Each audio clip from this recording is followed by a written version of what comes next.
प्रेमित्रों, जय श्री कृष्ण। मुहूर्त ज्योतिष पर मैं आचार्य डॉक्टर विष्णु कुमार मिश्रा आपका बहुत बहुत स्वागत करता हूं, आपका बहुत बहुत अभिनंदन करता हूं।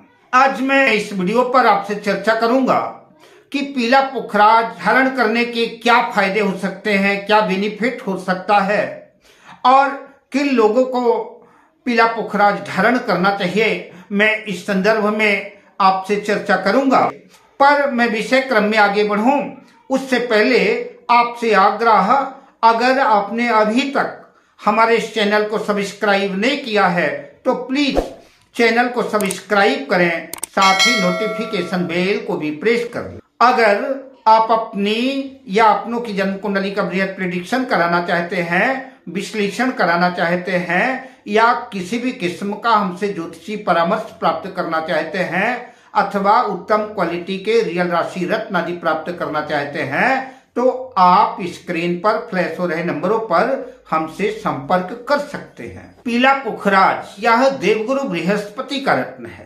पीला पुखराज क्यों धारण करना चाहिए, पीला पुखराज किन लोगों को धारण करना चाहिए, पुखराज धारण करने के फायदे क्या हैं, इन तमाम बातों पर हम आपसे चर्चा करेंगे। किंतु पीले पुखराज पर चर्चा करें उससे पहले संक्षिप्त में देवगुरु बृहस्पति पर थोड़ी सी चर्चा कर लेते हैं। भारतीय वैदिक ज्योतिष के अनुसार 12 राशियों में 9वें क्रम की 9वीं राशि धनु राशि और अंतिम राशि 12वीं राशि मीन राशि देवगुरु बृहस्पति की राशि है। धनु राशि और मीन राशि पर देवगुरु बृहस्पति का अधिपत्य है, देवगुरु बृहस्पति का अपना घर है। कर्क राशि देवगुरु बृहस्पति की उच्च राशि है। कर्क राशि में देवगुरु बृहस्पति उच्च के होते हैं। अगर वैदिक ज्योतिष की बात करें तो 40 से 45% भाव पर देवगुरु बृहस्पति का अधिपत्य है, असर है। गुरु की 3 दृष्टियां हैं। गुरु की पंचम दृष्टि है, सप्तम दृष्टि है और गुरु की 9वीं दृष्टि है। तो 5वीं दृष्टि से, सप्तम दृष्टि से और 9वीं दृष्टि से, नवम दृष्टि से जो है तो किसी न किसी भाव को प्रकाशित ही करते हैं, किसी भाव को प्रभावित ही करते हैं और अपनी राशि स्वराशि धनु राशि और मीन राशि का तो प्रभाव फल देते ही हैं। साथ ही जन्म कुंडली के 5 भाव के कारक भी देवगुरु बृहस्पति है। देवगुरु बृहस्पति जो है एक अच्छे सलाहकार हैं, उनको जो है मंत्रिमंडल में मंत्री का पद प्राप्त है और देवताओं के भी गुरु हैं, इसलिए उनको देवगुरु कहा जाता है। कुंडली के द्वितीय भाव, पंचम भाव, नवम भाव, दशम भाव और एकादश भाव के देवगुरु बृहस्पति कारक है, नैसर्गिक कारक है। द्वितीय भाव धन का भाव है, वाणी का भाव है, इसलिए धन पर भी जो है देवगुरु बृहस्पति का अधिपत्य है। वाणी मधुर हो, सुंदर हो, प्रभावशाली हो, देवगुरु बृहस्पति के अंदर में आती है।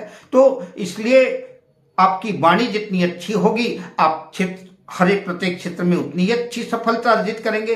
आपके पास जितना धन होगा आप उतनी ही अधिक उन्नति करेंगे, उतने ही अधिक अच्छे सफल माने जाएंगे। पंचम भाव आपकी शिक्षा का भाव है, आपके ज्ञान का भाव है, आपकी संतान का भाव है। तो इसलिए गुरुदेव गुरु बृहस्पति ज्ञान के भी कारक हैं, शिक्षा के भी कारक हैं और संतान के भी कारक हैं। नवम भाव भाग्य का भाव है और कालपुरुष की कुंडली के अनुसार नवम भाव में धनु राशि आती है और नवम भाव के कारक भी हैं। तो हर व्यक्ति को उनकी ग्रह स्थिति चाहे जैसी भी हो, लेकिन अगर देवगुरु बृहस्पति बलवान है आपके भाग्य की वृद्धि करेंगे।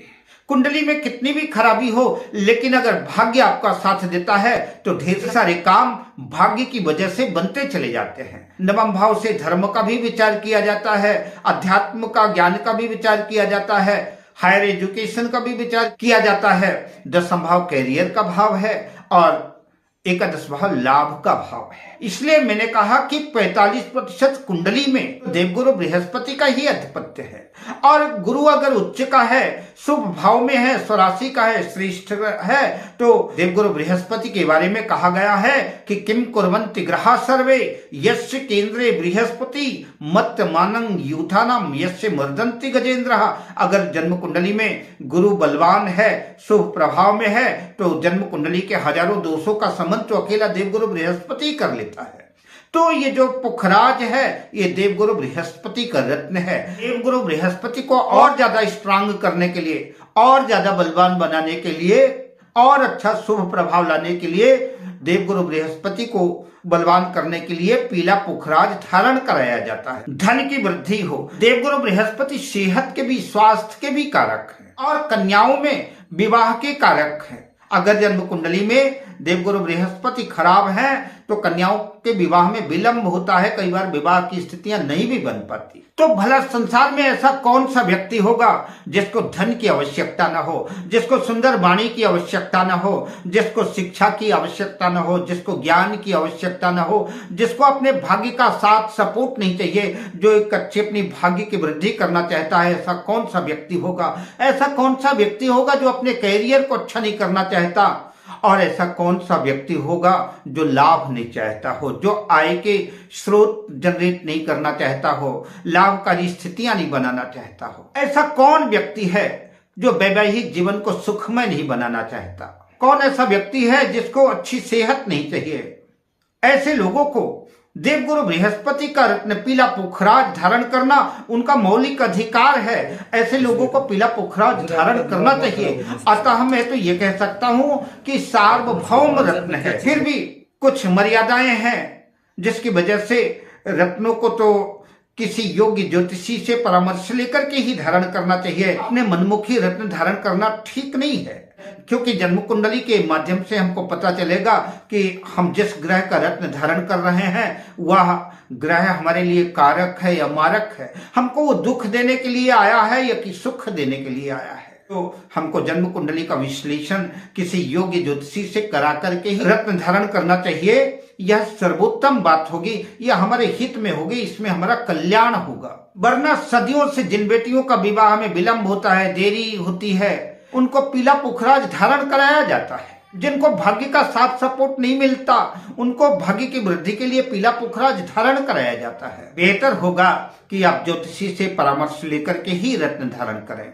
मेष लग्न की कुंडली में देवगुरु बृहस्पति भाग्य भाव के स्वामी हैं। धनु राशि भाग्य भाव पर बनती है और अगर भाग्य का संबल मिल गया, भाग्य का साथ मिल गया, भाग्य का सपोर्ट मिल गया तो ढेर सारे काम तो भाग्य की वजह से ही बनते चले जाते हैं। इसलिए मेष लग्न वालों को अगर देवगुरु बृहस्पति शुभ भाव में, केंद्र भाव में, त्रिकोण भाव में स्थित है, शुभ राशि में स्थित है, तो निश्चित रूप से उनको पीला पुखराज धारण करना चाहिए। उनके भाग्य में जबरदस्त वृद्धि करेगा। सिंह लग्न की जन्म कुंडली में, कन्या लग्न की जन्म कुंडली में, वृश्चिक लग्न की जन्म कुंडली में, धनु लग्न की जन्म कुंडली में और मीन लग्न की जन्म कुंडली वालों को देवगुरु बृहस्पति की कंडीशन देख करके, उसकी स्थिति देख करके पीला पुखराज धारण करना चाहिए। अगर देवगुरु बृहस्पति अपनी नीच राशि में चले गए हैं या कि देवगुरु बृहस्पति जन्म कुंडली में छठे आठवें भाव में चले गए हैं या कि मारक भाव के स्वामी हैं,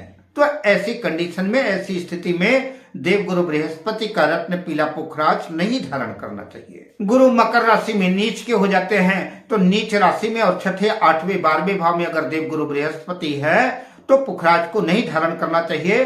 अब पुखराज को आप गुरुवार के दिन सुवर्ण की, सोने की अंगूठी में धारण करवा सकते हैं या कि अष्टधातु पंचधातु में भी जो है तो आप पुखराज को धारण कर सकते हैं। अगर आप सोने की अंगूठी नहीं बनवा सकते तो ऐसी कंडीशन में पंचधातु में भी पहना जा सकता है। देवगुरु बृहस्पति का रत्न सोने की धातु में बनवा करके, मढ़वा करके तर्जनी उंगली में, बड़ी उंगली और अंगूठे उंगली के बीच में जो तर्जनी उंगली है अंगूठे के बगल में, उसमें देवगुरु बृहस्पति का रत्न धारण करना चाहिए।